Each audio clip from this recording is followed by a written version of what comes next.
Good afternoon, everyone.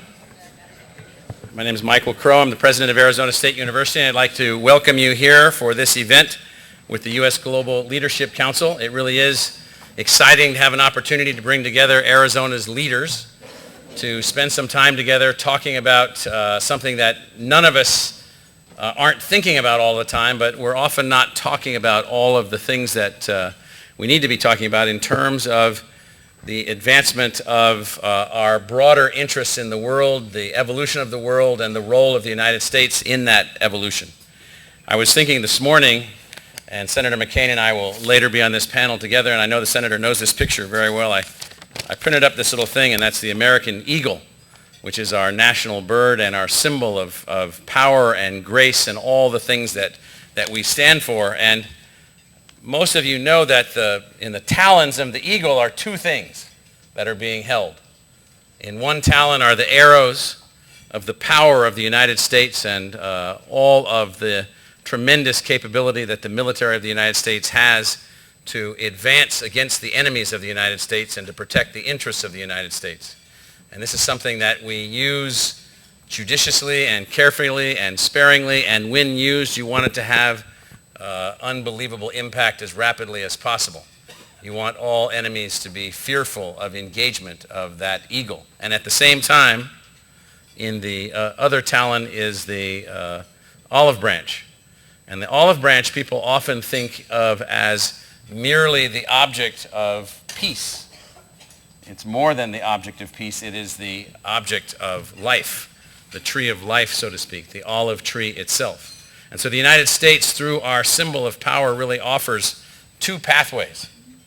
One pathway is development and evolution and engagement by engaging all with that which we stand for and that which we represent. The notion of American exceptionalism, the notion of the advancement of American democracy, the notion of the advancement of American tools and skills and so forth. So this coalition, the U.S. Global Leadership Coalition, which I recently have become a board member of, is focused on the olive branch. It's focused on the notion of smart power. It's focused on the notion of advancing America's interests and advancing the betterment of the world through teaching and education and outreach and technology and all of the other things that we have mastered at very, very high levels of competence. How do we advance this smart power so that we can have opportunities to avoid conflicts in the future? And so it's not either or, it's both talons, both tools. The tools of peace through education and enhancement and learning, and the tools of war, which we use sparingly and when needed and hopefully always as effectively as possible. It really is the case that ASU is an institution in our own evolution as we advance that has embraced the notion of smart power. We now have projects all over the world, an emerging project in Pakistan, projects in India, projects in Vietnam, around the world, new efforts that we are launching in Mexico, in China, a range of places around the world, in the Palestinian territories, in Israel, and other places where we're focused on how do we better teach, how do we better enhance, how do we produce a better outcome, how do we engage more Americans in the advancement of our interests and the advancement of smart power. Many of these projects are a part of the U.S. Agency for International Development, which is a powerfully linked and connected group focusing on helping to advance these interests. And it is often the case, just to add to this, it is often the case that this part of the American government's activities, which represent less than 1% of our national government expenditures, are overlooked or are debated in ways in which you would think that this represented everything that we were doing, all of our expenditures, when in fact it's a tiny percent of our expenditures. This coalition is focused on providing citizen-driven leadership from all around the United States to these smart power activities associated with the advancement of the interests of the United States and the broader success of the evolving world. And so leading this coalition is Liz Schreier, who's the president and CEO of the Global Leadership Coalition. And I'd like to have Liz come up and tell us where we are and where we're headed. So Liz.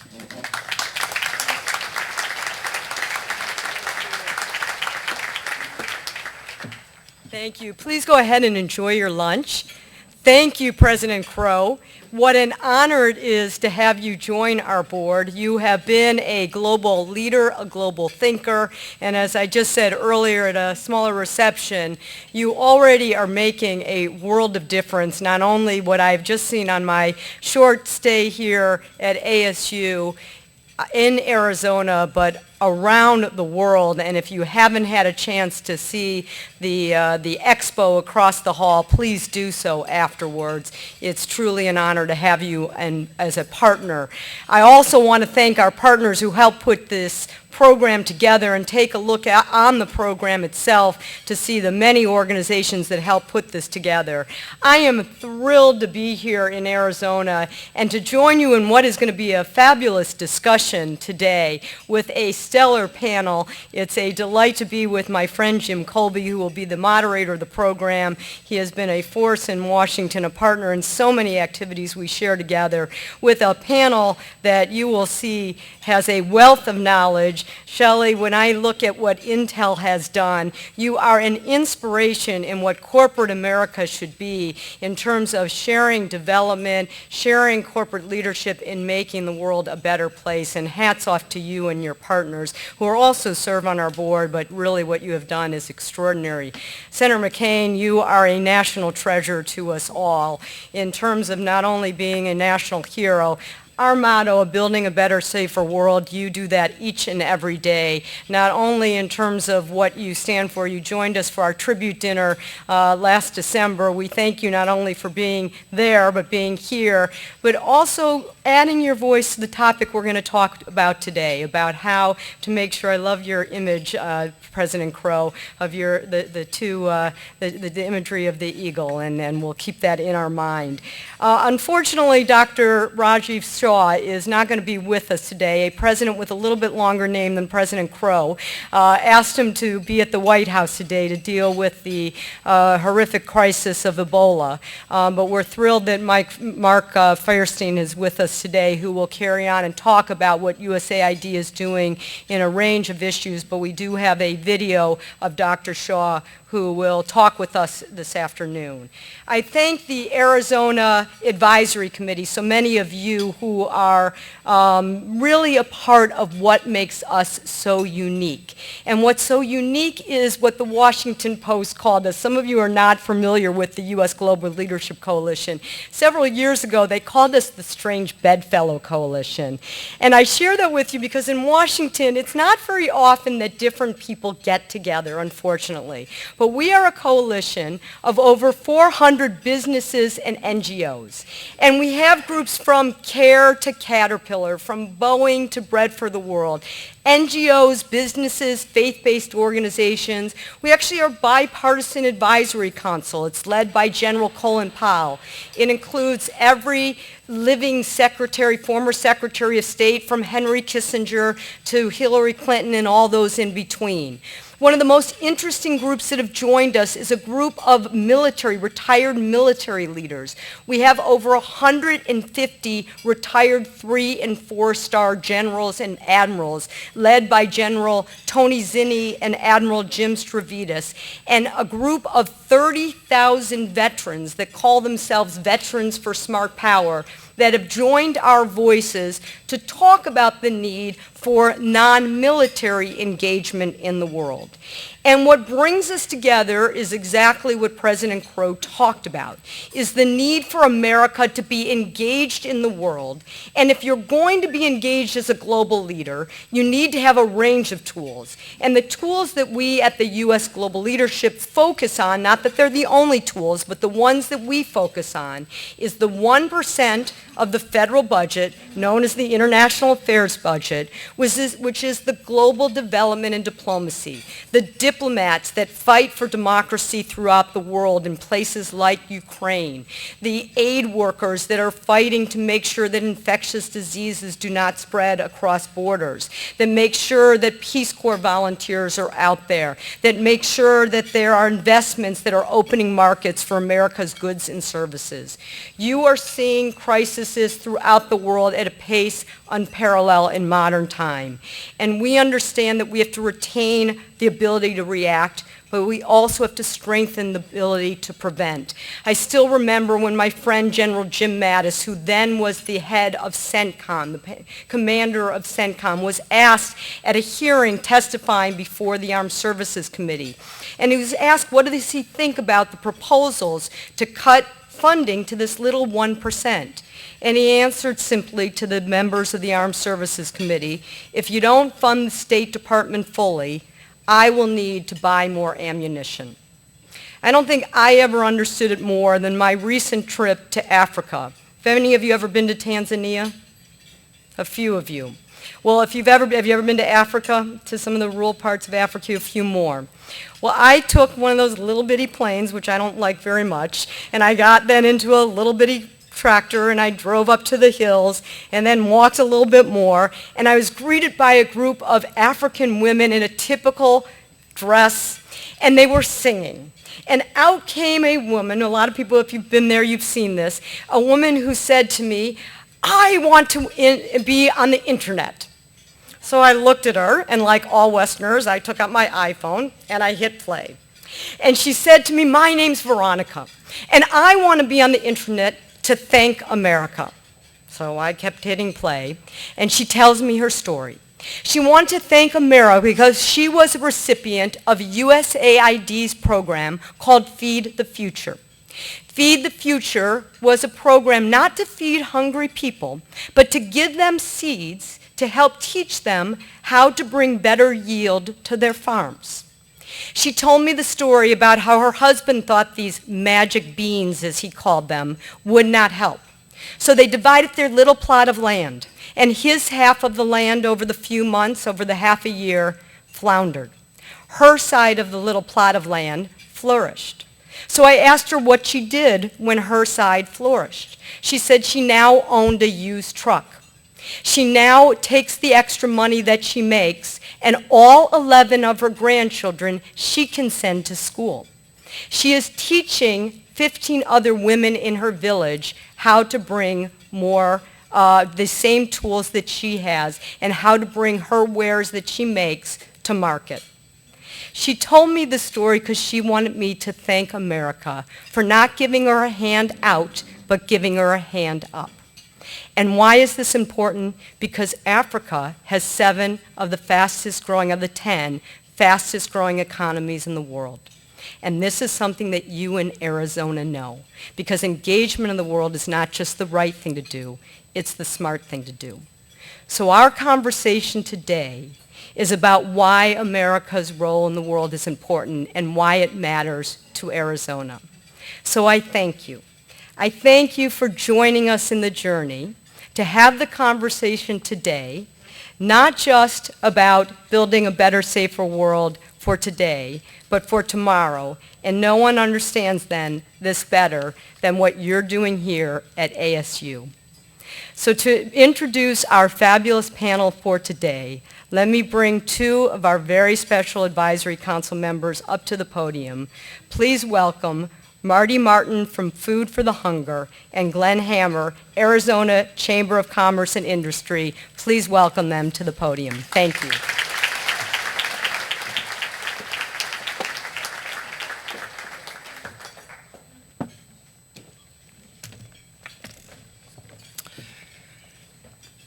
As Liz mentioned, my name is Marty Martin. I'm Chief Executive Officer for Food for the Hungry, a faith-based relief and development organization headquartered here in Phoenix.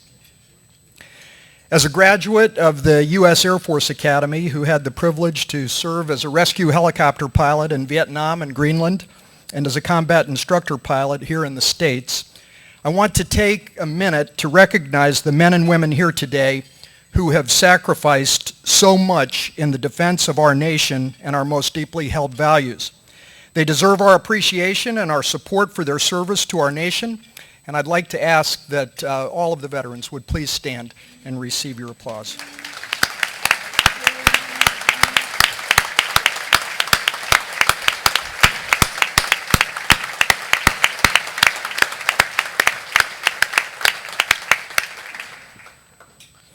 Thank you all for helping to make the lives we live and the work we do possible.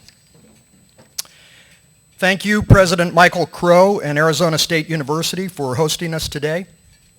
I'm very proud today to stand alongside my fellow USGLC Arizona Advisory Committee member, Glenn Hammer. Glenn? As the largest relief and development organization headquartered in the Southwest, and on behalf of those throughout this region who care about the poor around the world, I wish to extend a special thank you to Associate Administrator Fierstein of the United States Agency for International Development for coming all this way to Arizona to be with us today. Your leadership, along with Administrator Shaw's on behalf of the poor and the hungry, is inspiring and commendable, and we are very proud of our partnership with USAID. Food for the Hungry has been committed to eradicating global poverty since 1971. With a worldwide paid staff in excess of 2,000 and operations in 18 countries across the developing world, we help shelter, feed, and clothe survivors of natural and man-made disasters. We also work long-term with the poor to transform impoverished communities into healthy and productive communities where families, and especially children, can grow and thrive. I had the truly amazing opportunity to serve as Food for the Hungry's country director in the Democratic Republic of Congo, where thanks in large part to USAID grants, we were literally the difference between life and death for hundreds of thousands of desperate Congolese in a country where, according to the best-known international study, millions of Congolese have died since the late 1990s due to the effects of war in the aftermath of the genocide in Rwanda. Our response there was made possible by grants from the Office of U.S. Foreign Disaster Assistance, OFDA, and Food for Peace, both important parts of USAID. Something that every American needs to know. When it comes to emergency response and longer-term efforts on behalf of child survival and disease reduction, U.S. foreign aid plays an absolutely indispensable role. As we witness the recent devastation in the Philippines, Syria, and elsewhere, we also see a commitment to help those who are in deep need, which means that around the globe we also see unprecedented results. This year, 6 million fewer children will die before their 5th birthday than in 1990. Compared to the year 2000, according to UNICEF, pneumonia will kill 625,000 fewer children this year. Diarrhea will kill 663,000 fewer children this year. Measles, 397,000 fewer children. Malaria, 228,000 fewer children.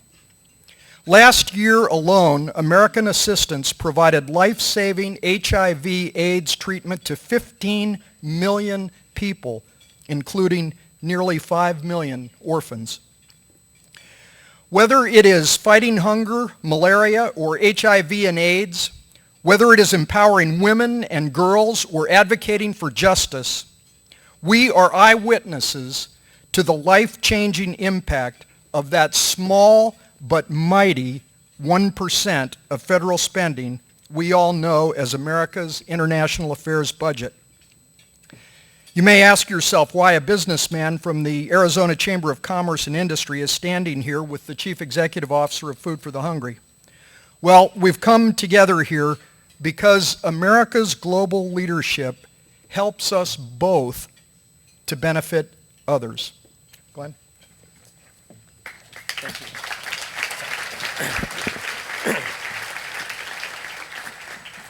Thank you, Marty. It's great having you here today, and thank you for the important work that you do. My name is Glenn Hammer. I'm the President and CEO of the Arizona Chamber of Commerce and Industry, and we are very proud to be part of today's program, and I am personally honored to be a member of USGLC's Arizona Advisory Committee. At the Arizona Chamber, we are working to advance policies that enhance Arizona's competitive standing. In order to reach that goal, we need to have systems and policies that allow us to do business with the rest of the world. 95% of the world's population is outside of our borders, so we absolutely have to do so. America's development and diplomatic programs make that global engagement possible. And we don't have to look very far to find evidence of how involvement in the global economy benefits us right here in Arizona. Today, trade supports over 22% of Arizona jobs. Our state exported over $19.4 billion in goods and services to foreign markets in the last year. Our two top trading partners are Mexico and Canada. I want to acknowledge the great work that Mayor Stanton from Phoenix has done. We are going to be heading to Mexico City later tonight to open up an Arizona and Phoenix trade office in Mexico City, our largest trading partner. And not to neglect our friends in the state legislature who allocated $300,000. I notice we have our state Senate approach chair, Don Shooter, and several other legislators here as well. Over 88% of Arizona companies that export their products are small or medium-sized businesses. It's not just large businesses, it's a lot of small and medium-sized businesses as well. Our job creators depend on our development and diplomacy programs, which are funded by the U.S. International Affairs budget to, in the broadest sense, provide the foundation that allows business and development to take place beyond our borders. But don't just take my word for it. Listen to some insightful experts who also share our views.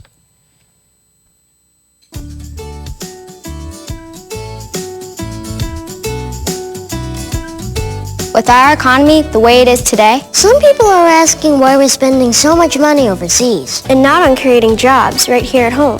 Well, actually, we're not spending much money. Just 1% of our national budget goes to the international affairs budget. That's not a lot. And helping create American jobs is just what that money's doing. If you want to create jobs, you have to create more demand for products and services. You need more customers. And where are American companies finding more customers? Not here, but here. And here.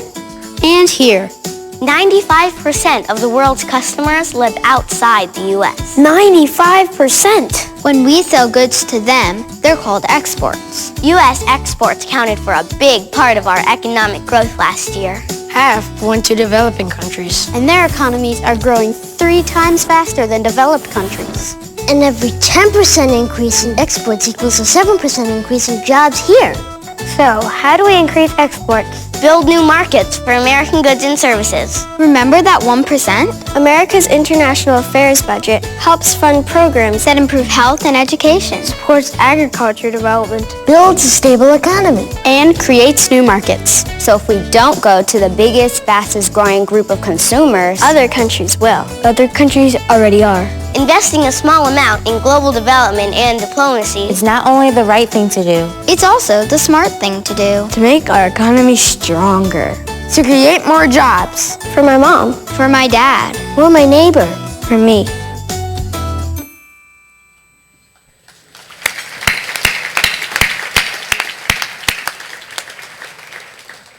Those are some cute kids. Not cuter than two of my girls who are here today, but very cute kids. Let me now introduce our special guests. It's a great privilege to introduce Senator John McCain, one of America's most respected national security leaders and a steadfast champion for America's global engagement.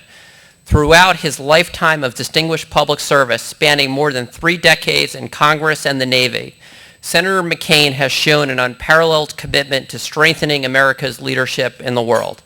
Senator McCain has fought tenaciously to strengthen all of our tools of global engagement, including our non-military tools of development and diplomacy.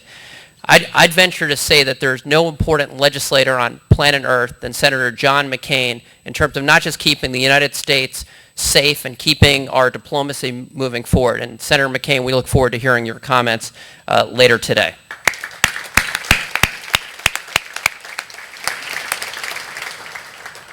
Shelley Eskew, chair of Intel Foundation and alumni of ASU's College of Public Programs, will also be joining our roundtable. The Intel Foundation is committed to fueling innovation around the world, empowering women and girls, inspiring underserved youth, and engaging with global communities. Understanding that something needed to be done to address the underrepresentation of women and girls in the fields of science, technology, engineering, and mathematics, STEM for those keeping score at home, Shelley helped to launch the Intel Girls and Women Initiative 5 years ago, helping millions of women and girls all around the world gain access to education and technology, as well as inspiring them to pursue the traditionally male-dominated STEM fields.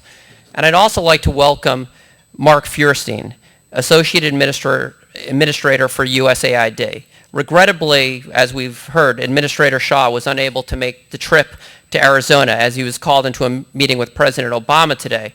But Mark, we're very pleased that you could join us.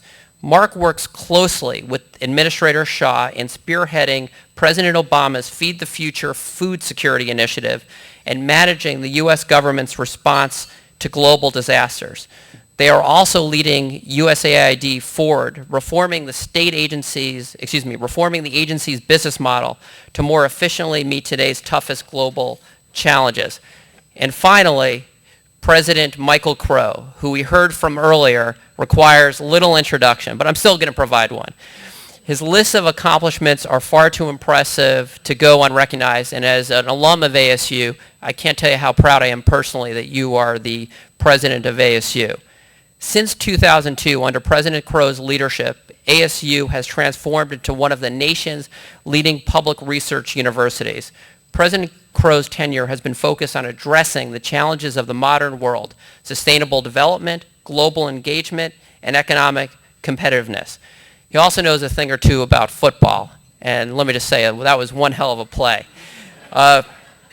And thank you, Dr. Crow. We're also thrilled to have you join us today as one of the USGLC Board of Directors.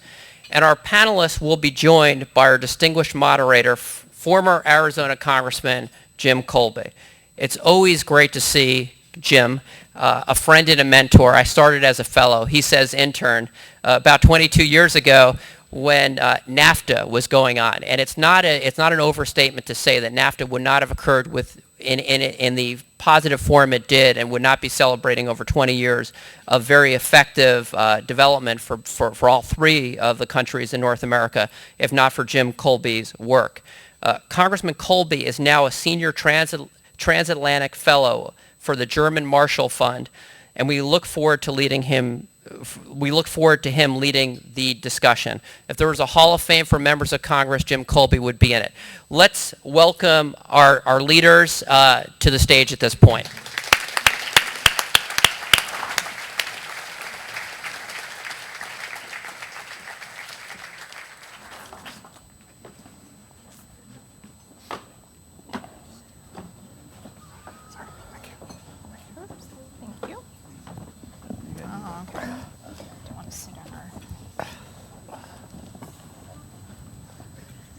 Well, mics are working. We're all mic'd up and ready to go here.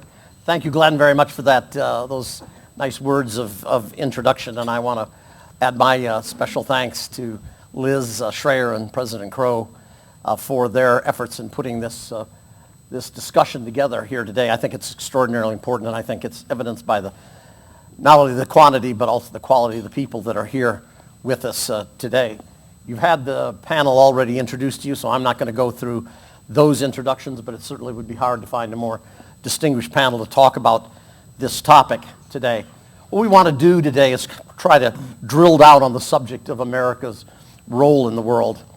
It's a topic that certainly is undergoing a lot of discussion today, and in fact, the Pew Research Services has said that the number of Americans that are interested in and think that we're not doing enough globally has risen from 17% to 35% in the last year. So there's a tremendous awareness in among the American people that we really need to be very much involved.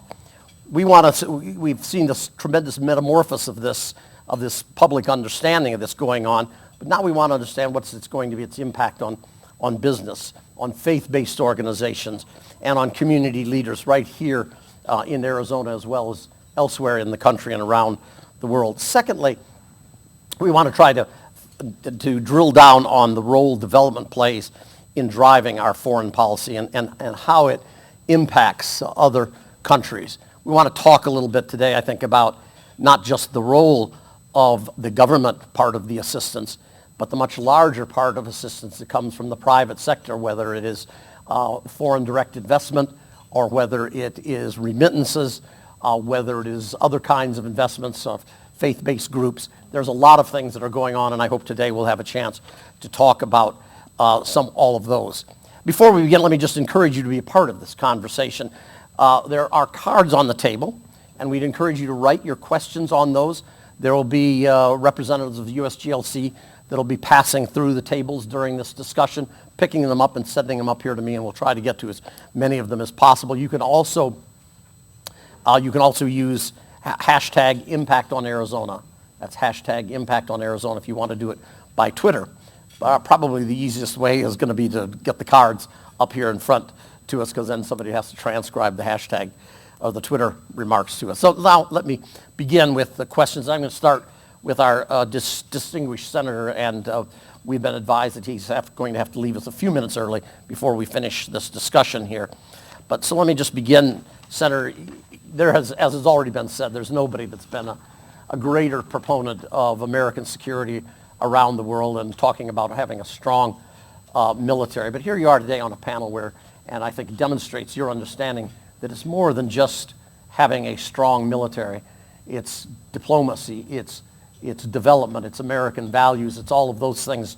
John McCain and I serve also on the board of the International Republican Institute, which is about having American values overseas. So John, I'd just like to ask you if you would share us your thoughts on how important you think that part of it is in our total foreign policy, that is the development and the diplomacy side. Well, I think it's vital, Jim, in the respect that we have many examples of armed conflicts, and then after that is resolved in our favor, or the interests that we have in the outcome, that the abandonment then of where that field of conflict took place has dire consequences. First of all, could I just mention, it's important to mention the 1%. I have town hall meetings all over this state, and I enjoy all of them. They're always spirited. And if I said, how many here think that foreign assistance is 30% of the budget, you'd have most of them think, well, 30 or more. And we have to, that's why I was glad this visual we had is important to educate the American people as to really how small it is a part of the budget. One example I can give you that kind of breaks my heart is Libya. There's no doubt that we should have intervened in Libya, which we did. We didn't lose a single American. Not a single American was lost. And Gaddafi was at the gates of Benghazi, where if he had gone unimpeded, would have gone in and slaughtered thousands and thousands of Libyans. So Gaddafi was defeated, and there was a new beginning in Libya. In fact, many Libyans, went back to Libya to try and help. But basically, for all intents and purposes, the United States just washed their hands of the situation, and we've now seen it deteriorate to a point where it's in a state of utter chaos. I'm convinced that if we had gone in and done a whole lot of things that many of our agencies are very good at doing, that the outcome in Libya would not be what it is today. And I can cite you example after example where we have won the war but then lost the peace because of the drudge work that goes along with setting up democratic institutions, with help restoring the economy. And the key element of that, of course, is private investment. But I think my friends in the business community will tell you today, they're not going to go somewhere where it's not a stable environment. They have to, Intel's not going to set up a factory in Benghazi today. They will in Dublin. God bless the Irish, right?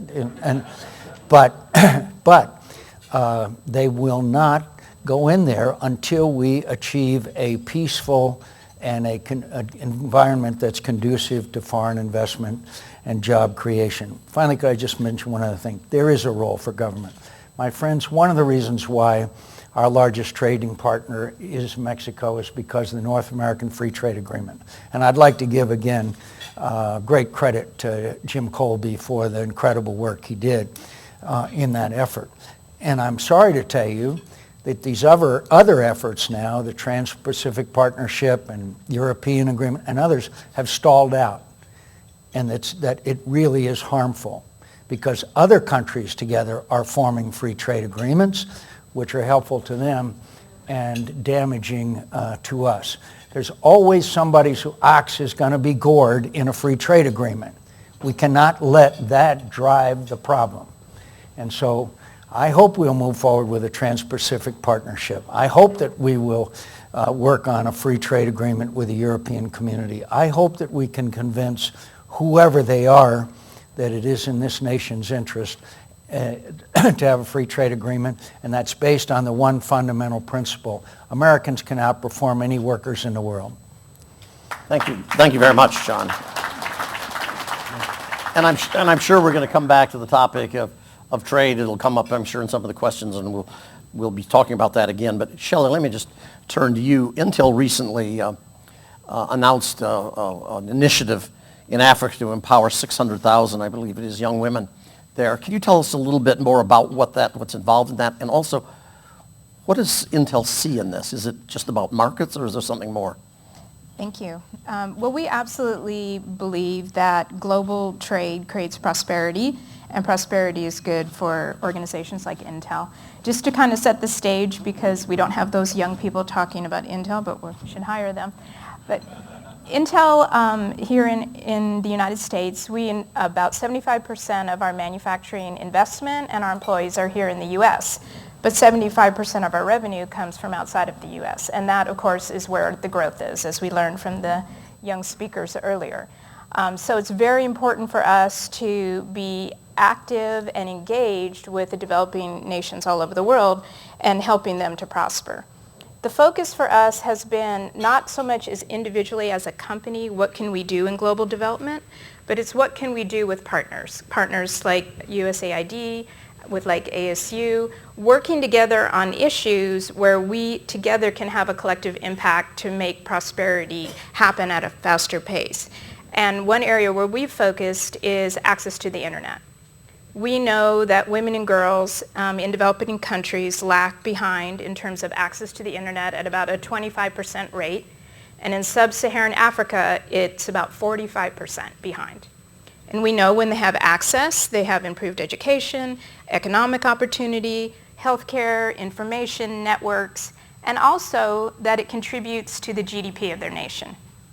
We did a report in 2013 with the State Department and with other partners, and we found that if we could bring just 50% of those women and girls online in the developing world, we could contribute about $13 billion to those countries' GDP. So that is an incredible opportunity, and so we are working with partners like the USAID to work on access issues, because they're very complex in terms of the cost of broadband, the infrastructure required for broadband, the skills and tools that young women need, and also cultural issues. So we found in our study that in many developing countries, women and girls told us that, I don't know why I need to have the internet. I don't see any value for me, and my family doesn't want me to have access, so what's in it for me? So it's really changing attitudes, changing minds, and showing them what the opportunities are. Thank you very much. So there's the commercial side, or the business side, the private sector side.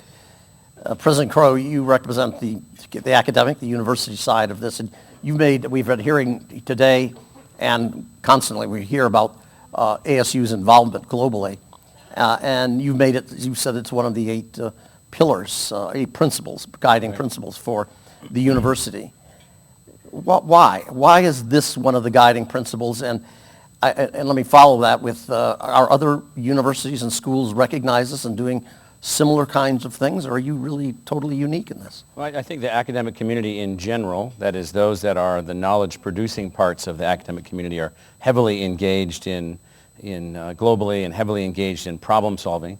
Our particular approach is to really focus on those projects that can help in the process of democratization and human betterment at the same time. So one of the projects we're working on right now between USAID and Intel, for instance, is a project in Vietnam where we're focused on a national initiative there to enhance the quality of the production of engineers in Vietnam. So you'd say, well, why is Intel, USAID, and an American university called ASU involved in Vietnam? Well, it turns out that the supply chain associated with the success of Intel as a corporation, as well as ultimately the conversion of a former enemy into, that is Vietnam, into an ally and an economic trading partner with immense potential in an important part of the world, all blends together and rests on a fundamental foundation of educational enhancement and educational improvement. AID sees this, Intel sees this, we see this. The result of that project, using this as an example, which is really more of the ASU way, is that we're not really interested in building campuses in other countries. We think that local countries should build their own universities and advance their own institutions. What we're doing is we're really interested in working on areas of mutual problems, mutual issues, where they can see who we are and where we can learn about them, and then together we evolve these ideals of capitalism and the ideals of democracy through action, through design. And so our objectives all overlap in this sense, and we're making this a central part of our institutional structure. We now have on the order of 20 new projects like this around the world that are moving forward, and I think the hallmark for us is direct engagement in problems that are of mutual interest. Does it benefit the United States and the people of Arizona? Does it benefit the place that we're working? And can you wrap all these things together so that it's not just a double win, but a triple win or a quadruple win? And that's what we focus on, are those kinds of projects.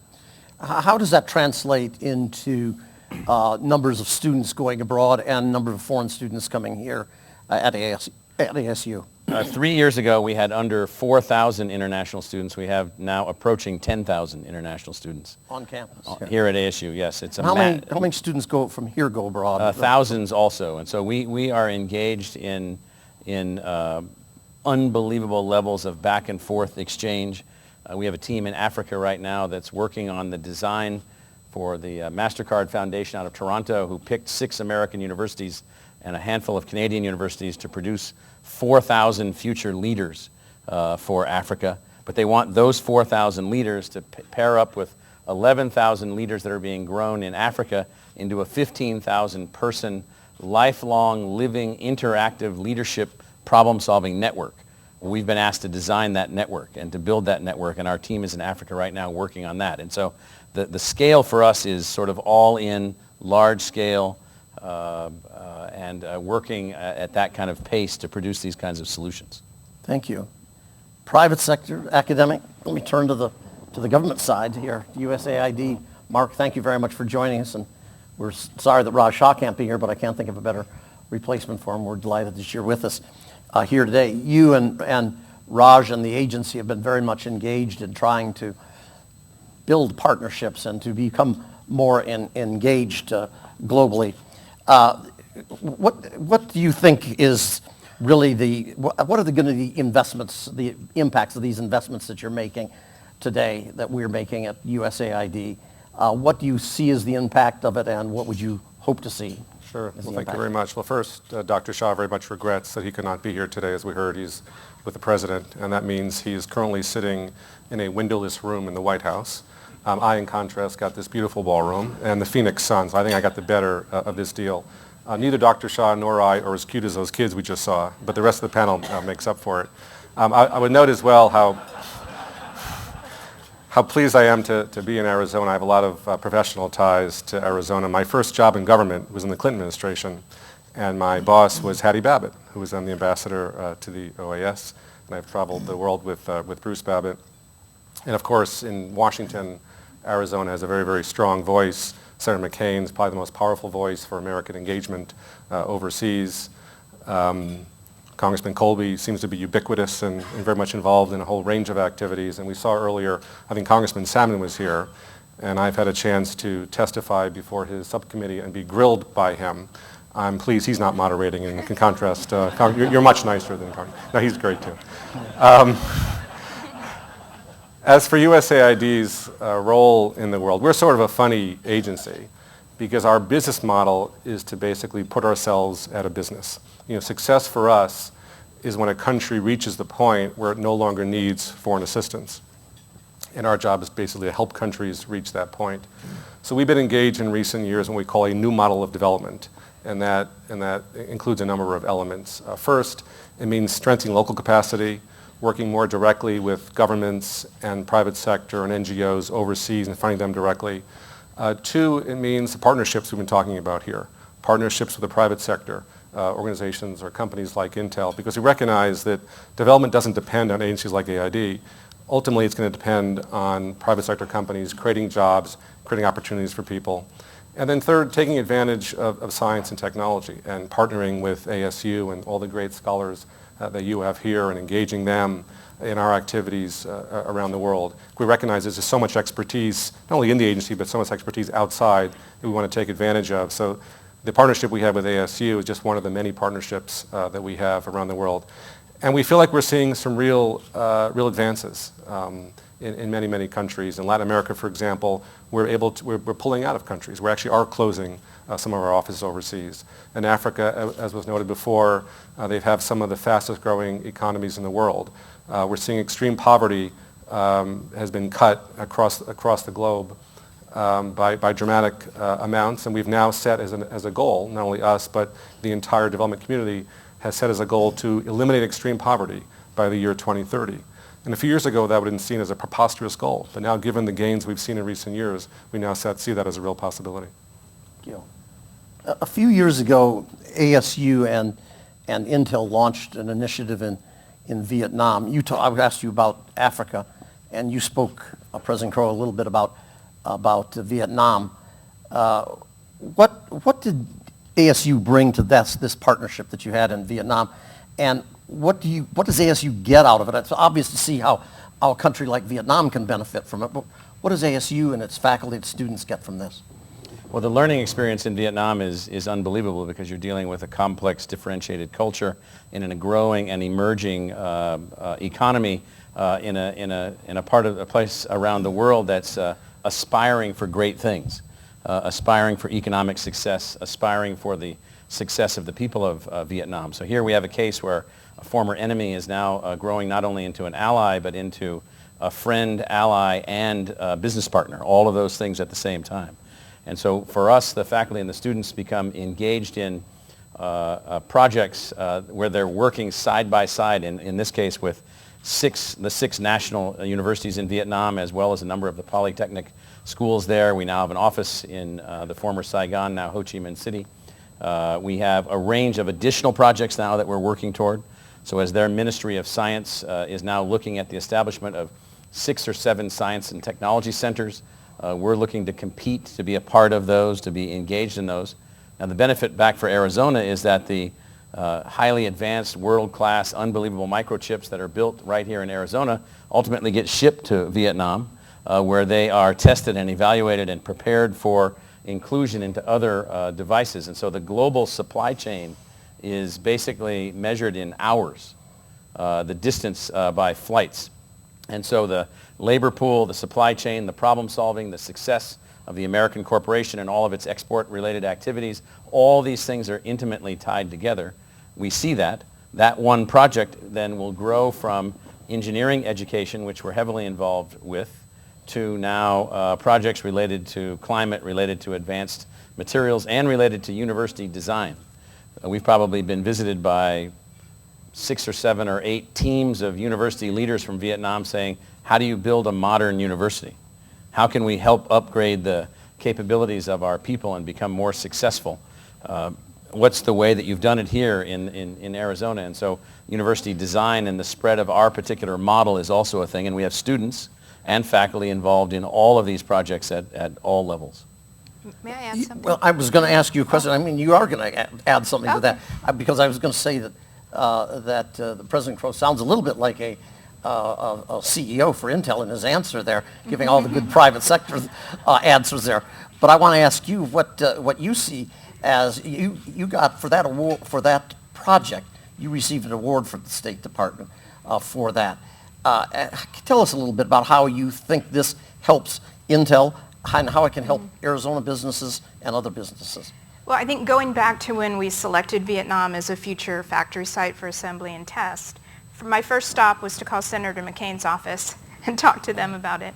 But we knew there were a lot of engineers being created in Vietnam, but they didn't have the skill sets that Intel needed for the type of innovation, teamwork, creativity that we require of our engineers. So we knew we needed to bring partners to the table with us in Vietnam. I'll have to say that once ASU got involved, we really changed our thinking. Initially, we were taking the engineering students from Vietnam, bringing them to an American university in a cold area not too far from here, and training them and then bringing them back. And what ASU brought to the table was this concept of sustainability and how do we train the professors in Vietnam with the professors from ASU so that we can create that type of engineer on the ground. And I think another thing we're all really proud of is a number of other companies have come now to the table. Dozens of other companies now. Who are also looking at these models for creating the workforce and the skill set that they need locally by tapping into the excellence of the U.S. universities. Great. We've got some questions for Senator McCain in just a moment. I'm going to take one more question here for Mark before I turn to the Senator. So we've talked about this, but these partnerships that we're talking about, are they really a critical part of USAID's model for ending poverty in the world?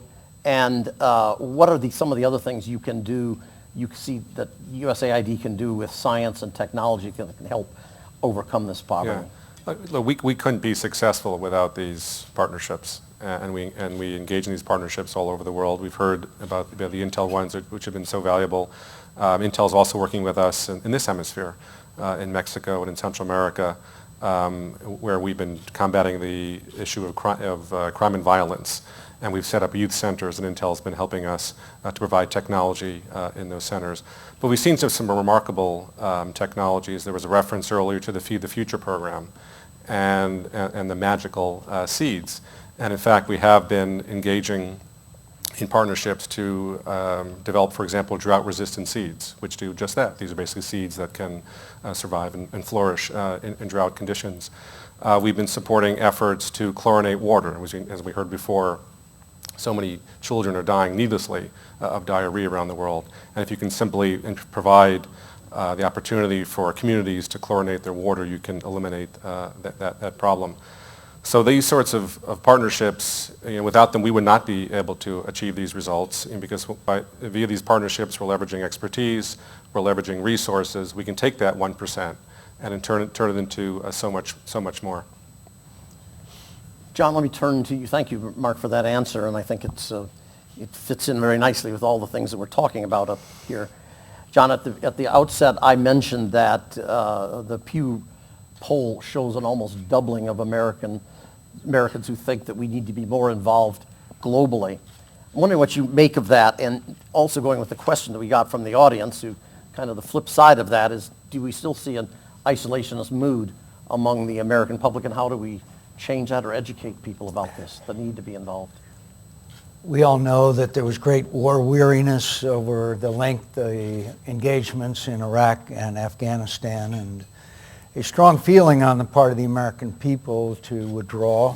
And then the importance of America's leadership role, the absolute requirement for American leadership role was brought home to the American people when we saw these grisly executions on television in our living rooms, and that has obviously had a profound effect on American public opinion. Jim, our party has always been the division between the non-interventionists, that's a kind word for isolationists, non-interventionists and those who intervene.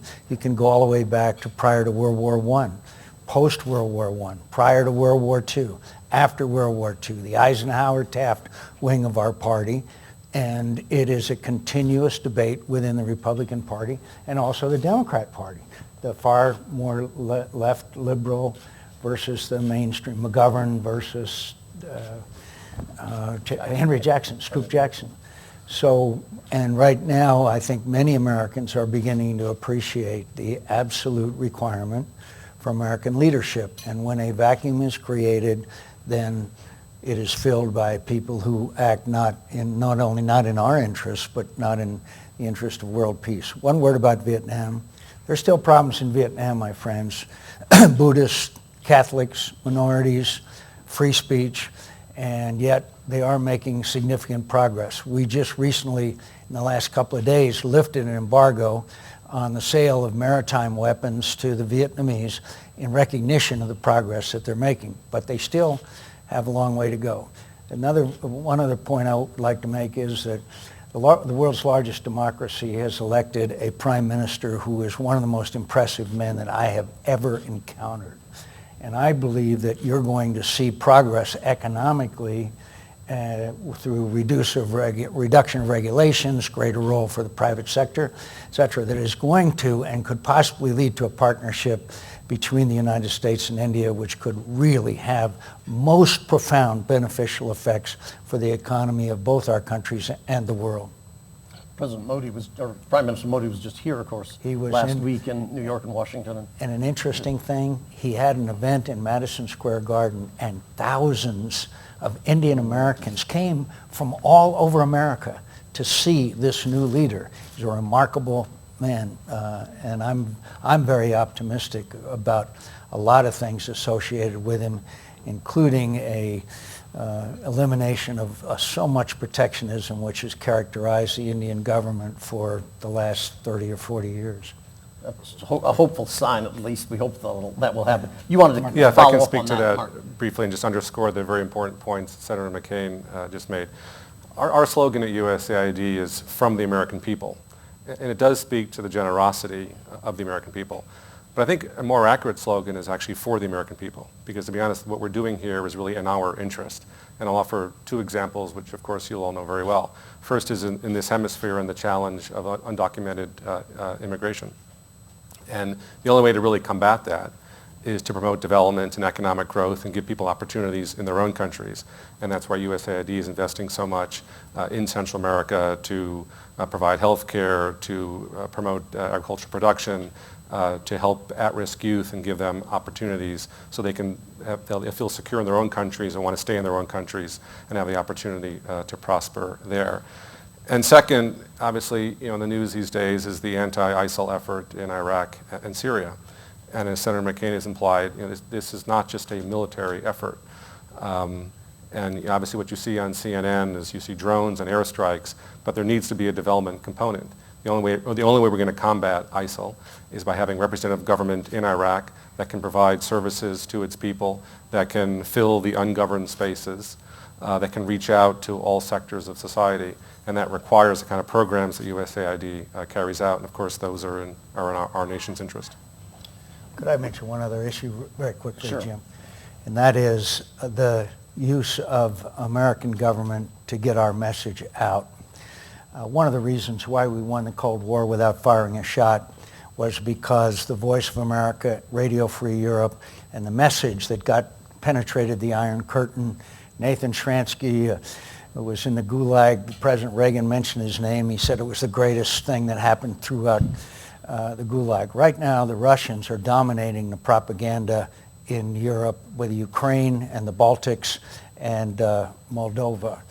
We're going to have to, and I know you appreciate this, we've got to get back in the business of getting our message also of freedom, democracy, and also counter Vladimir Putin's very strong propaganda message that he's sending to Russian-speaking people, and commitments from USAID to help these countries like Moldova that are a really terrible economic situation as well. That comment segues very nicely into the other question that we have from the audience. And almost since its inception, Senator McCain, you've been very involved with the International Republican Institute as one of those Ned babies, if you will, that was created, the National Democratic Institute, the International Republican Institute, to help promote values around the world.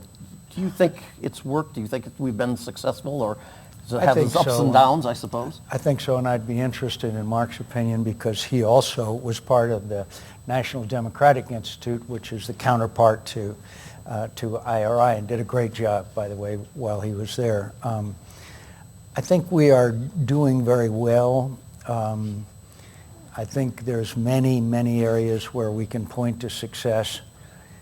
But I have to say, Jim, that this rise of radical Islam is something that should trouble us all. This is a movement that if we were sitting here, the four of us, as short a time ago as 6 or 7 years ago, we would not have predicted ISIS, al-Nusra, al-Qaeda, all of those, the Arab Spring that has characterized the Arab Spring, most of which we had great hopes for, and some countries that have deteriorated into chaos, and thereby creating in my view, and that of Director of Homeland Security and others, over time, a direct threat to the United States of America. You cannot breed so much radical Islam, especially amongst young men, and many of them from European countries, some of them from the United States, not over time to pose a direct threat. So we've got to understand what's motivating these young people, and we have to figure out ways to counter it. I'm sure that Mark would say one of them is economic development. Economic deprivation is one of the major factors that leads these young people to resort to it. But it's the challenge of the 21st century. Did you want to agree, Mark? I absolutely agree. I mean, I think, and it does underscore the importance of political will in the countries where we are operating. We obviously can't replace their efforts. We can support them when they're prepared to reach out to different sides in their own countries, when they're prepared to make the tough decisions when it comes to the economy. And in many cases, we do have those strong partners, but we can't replace their efforts and do it for them. And that's part of the challenge, as President Obama and others have spoken to. In the case of Iraq, we didn't necessarily have the kind of leadership that we needed in recent years. I'm going to come back over here in just a second, but one final question before Senator McCain has to leave. Senator, we're facing a really difficult budget situation. When we get back with either a continuing resolution or some kind of an omnibus appropriation bill, what do you think the outlook is going to be for defense, but also for the soft powers, the diplomacy and the development? I think the biggest mistake that has been made in recent years by the United States Congress and executive branch, because it was an agreement, and I voted for it, guilty, was sequestration. And it's a meat axe. It is cut into the most important programs as well as the least important programs. And it has given us the smallest military that we've had since prior to World War II.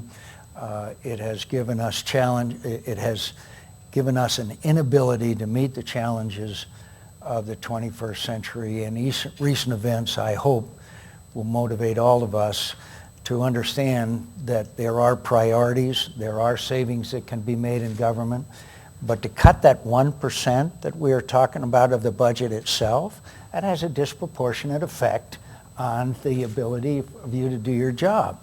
And I'm not going to pick out the places that we should be cutting, but that should be a process of hearings, of amendments, debate, and legislation. Not just say we're cutting everything and we have harmed our military. One small example, my friends, and I'll stop. Today, captains and majors serving in Afghanistan, still in a combat role, are receiving notices that they are being involuntarily separated from the United States Army. You can't do that and maintain morale and efficiency in the military. You know that. And by the way, many of you don't know that Jim also spent some time in Vietnam, only he was much better at his work than I was, and I had avoided getting I had cut better down. living conditions than you did, that's for sure. By the way, there's a ship named after my father and grandfather that's based out of Japan. Should have been. Based out of Japan. It paid a courtesy port visit to the port of Da Nang. That shows you, if you live long enough, anything can happen. Let us all thank Senator McCain for her participation here today. Thank you, John. Thanks, John. We're going to continue for just a few more minutes here, and I do have some other things that I want to ask over on this side here, and also for Mark. But let me turn over here to Shelley. And you've been operating in Arizona for a long time, Intel that is, and you've got over 11,000 employees, I think I'm right, here. And you're also involved in, I don't know how many countries overseas, but you have facilities and obviously sales in many, many of the countries. And as we've heard earlier, the developing countries are now 50% of our export market. What advice would you give to somebody who's thinking of getting involved in exports? What does it take in order to get into the marketplace overseas? I know that's a broad question, and it's going to be different in different countries, but generally speaking, what do we have to do? And you might have some comments on that as well. Well, I think primarily you need to meet a market need, and I think what we're seeing in the developing world is this tendency to do things differently. Whereas the U.S., as we build out our infrastructure, we took a certain path. In the developing world, where they have different challenges in terms of electricity and roads and just access to air travel and sea travel, they're making different choices. And some of those choices are quite dramatic and leapfrogging a steady state progress forward. I think there's a lot of opportunity for technology companies in the developing world with the Internet of Things, where we could eventually be putting sensors in agriculture that will regulate the fertilizer and the water to save, resources and to be more efficient in the development of crop growth. There's just so many things that can be done. We did a great project in sub-Saharan Africa with a number of faith-based organizations and the Gates Foundation looking at disease control in the cassava industry. A huge problem with cassava damage, which is a major food source. But the field workers were all writing notes in the field and driving hundreds of miles back to an office over a bumpy road, faxing their information to headquarters, getting a scientist to look at their information, fax it back, drive back out to the farmer and say, put nitrogen on that plant. Well, now they're able to take a ruggedized tablet or laptop into the field, enter the data real time. As soon as they can get to a satellite connection or a cellular connection, upload the data instantly, bring the answer right back to the farmer and apply the right cure.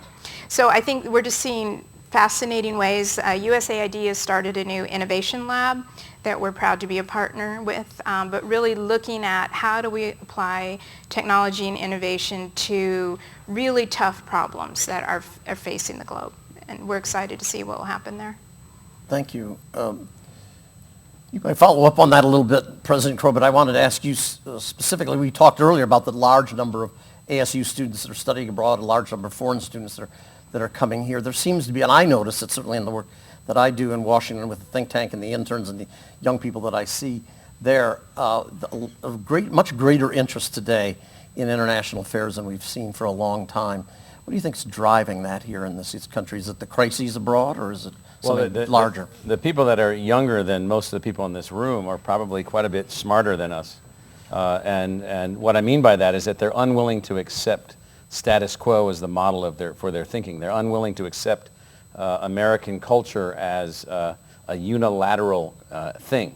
And so what that means then, and we see this in our students that are coming here and all the people that we're dealing with, they long for and understand the meaningfulness and the importance of this connection to the rest of the world. They can see it.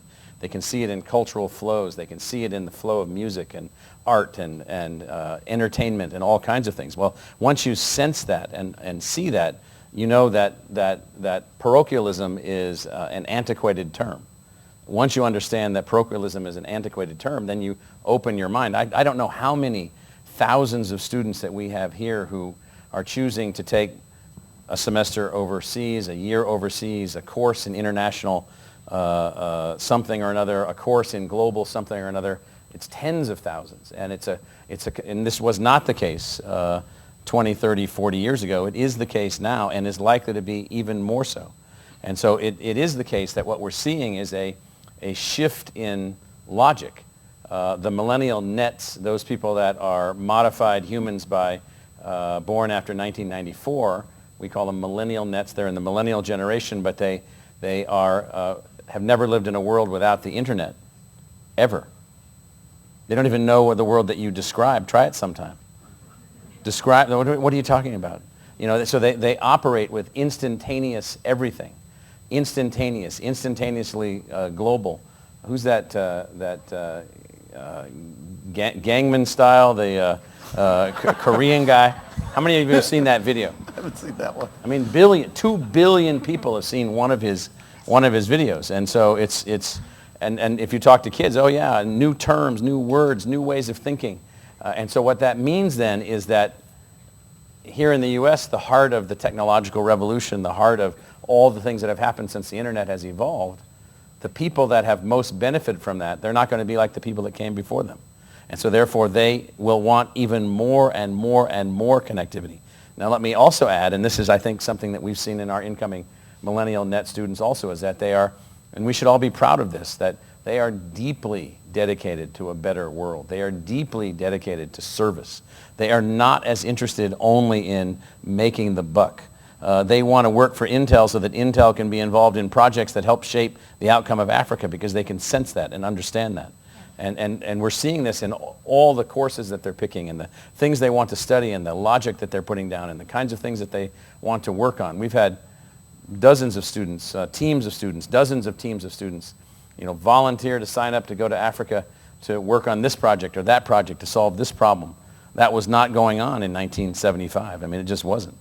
One of our most oversubscribed programs inside Intel is our Service Corps, where employees can apply to do a trip to a developing nation and take a project with them as a team, spend 2 to 6 weeks on the ground implementing the project, and come back to Intel. And we have 500 employees apply for every slot that's available because they want to make a difference. They want to experience the connectivity that you can only have when you're face-to-face with people in a different environment. And we find that it's really a great leadership development tool. These employees come back just so inspired and so excited to take on the next challenge. And they have a lot of market knowledge that they wouldn't have had otherwise because they lived in the village and saw how people are using their cell phone, saw how they're interacting with technology. I want to follow this up. The first part of your answer, I'm coming back to you, Mark, in a second.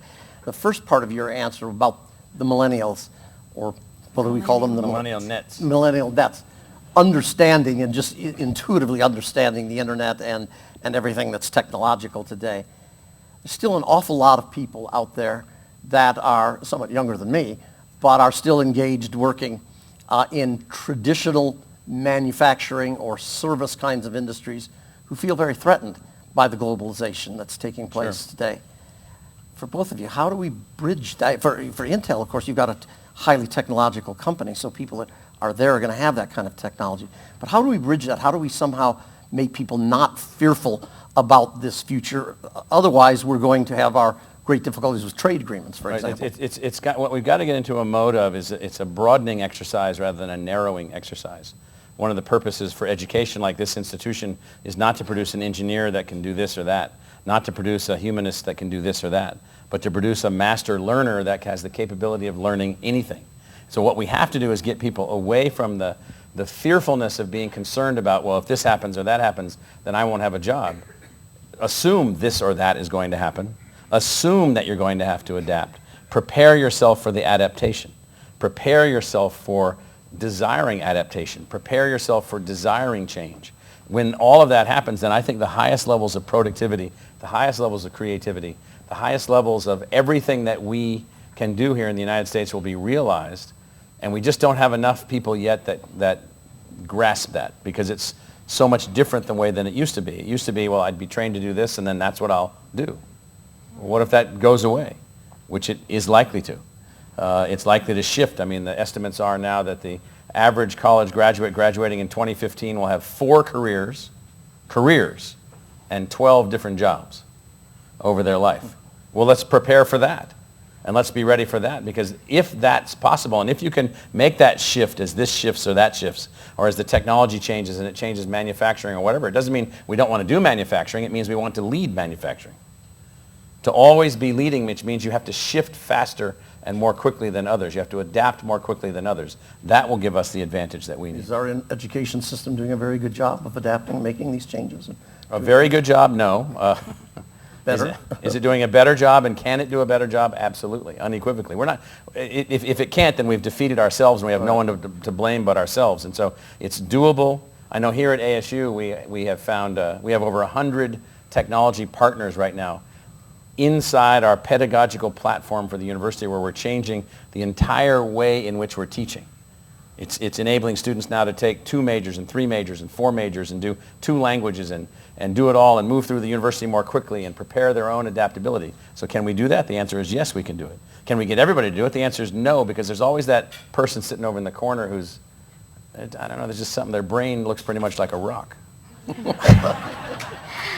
We have an interesting project here at the Gaming Center with ASU. I don't even know if you're aware of it, but The Gaming Center I'm aware of. okay, so we have a great collaboration there looking at how teachers learn. Right. And looking at the use of gaming techniques and to help teachers become more adaptable and to go through the vast amount of information that is available to them so that it's useful to their students. So we're really excited about that, and hopefully in the next year or so we'll be launching that in a big way. So folks might not know that you can measure learning, and you can measure learning outcomes, and you might be surprised to know that some people that do that have found a game in which the highest level of learning at the fastest rate that they've ever recorded occurred completely inside a gaming environment for which there isn't a single teacher. There's only the construct of the game itself. The Gates Foundation announced last week a series of new learning platforms that they are creating, 4 of them in fact. ASU's involved in 3 of them and heavily involved in 1 of them. Whole new ways to conceptualize learning. So again, it goes to, don't think that, well, just because when I went to Princeton, this is the way that I read the books, and that's the way everyone will always learn. That will be one way of many ways that people will learn. You're not going to give up anything. We're adding and expanding, and game-based learning will now become a part of the overall learning experience for kids. My daughter is a millennial net. Yes. She's currently in southern China traveling in a rural area, and we text each other, which I, of course, find mind-boggling to her. She sort of shrugs. Emails passé. But she did teach her dad Gangnam Style. Yes. And I did perform it at our holiday party last year, so maybe perhaps this year's holiday party, President Crow is going to dance to Gangnam Style. But if I can speak to the, I'm sorry. He and I have a similar body build. So. I do want to let you speak, but I have a question before we wrap up for you, but go ahead. Just in terms of the quality of people that USAID is attracting these days. And it's so exciting that people are interested in working in development. And we're getting applicants who speak multiple foreign languages, who have lived in foreign countries, who have done development at the ground level. And as Dr. Shah has noted, if he were applying today to work at USAID as a young person, he would probably not get in. But I really just want to encourage everyone in this room and to encourage all of your students to engage with USAID, to engage with our Global Development Lab. There are just so many ways to stay engaged and stay involved in the world, and USAID can help provide a platform for you to do that.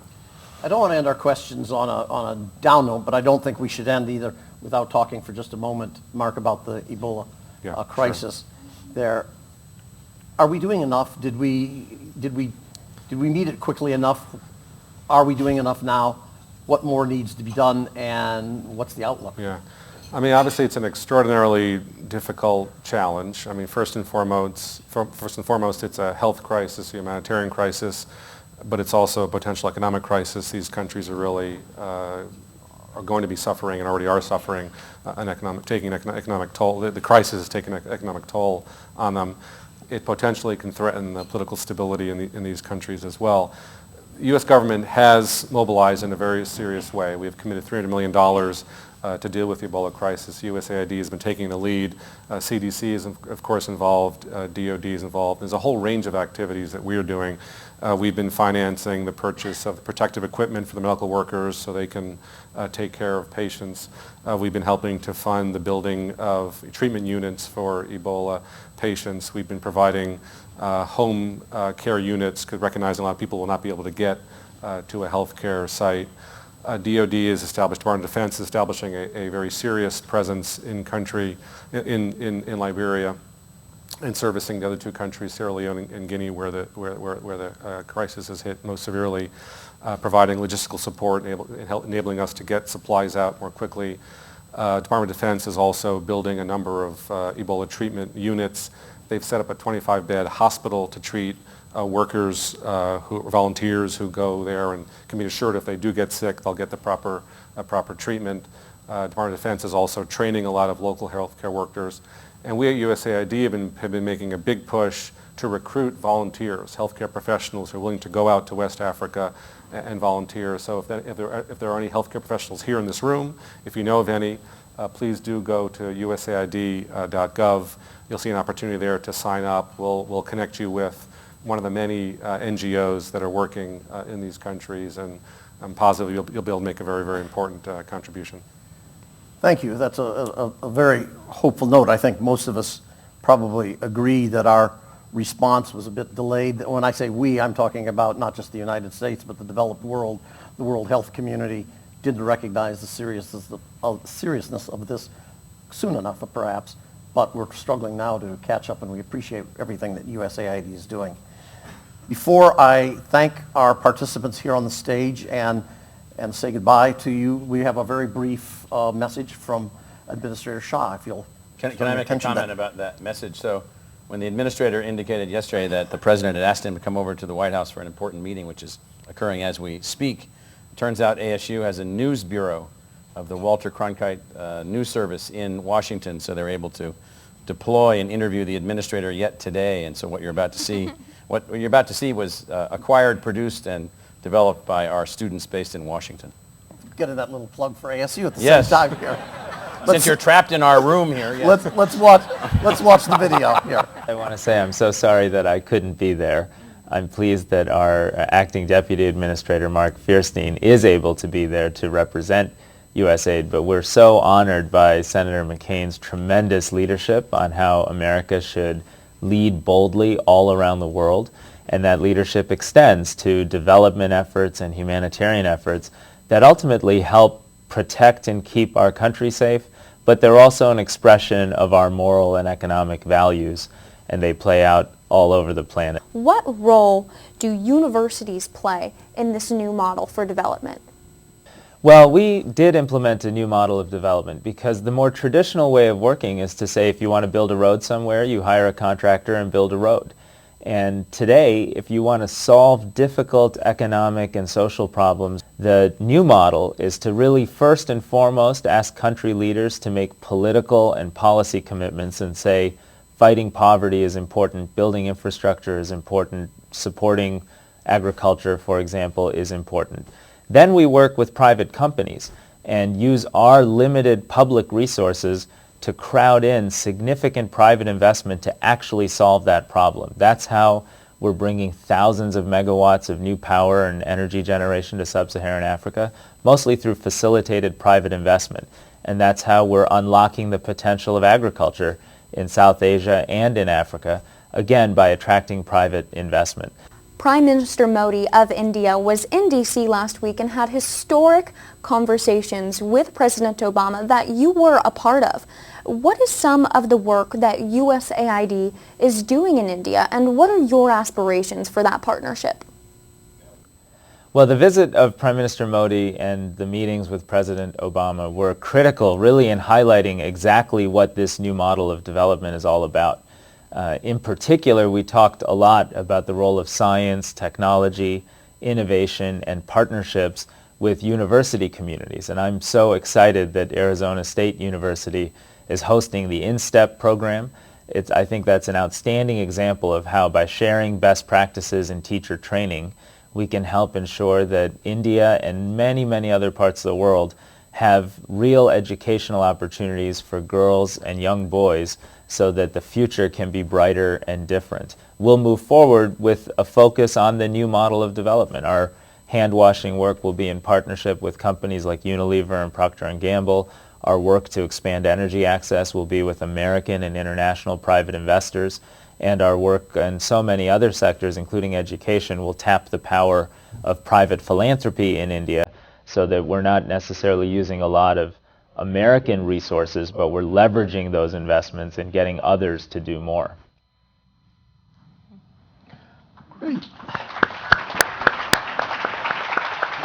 We certainly thank the administrator for joining us, and we thank ASU for making it possible for this to happen.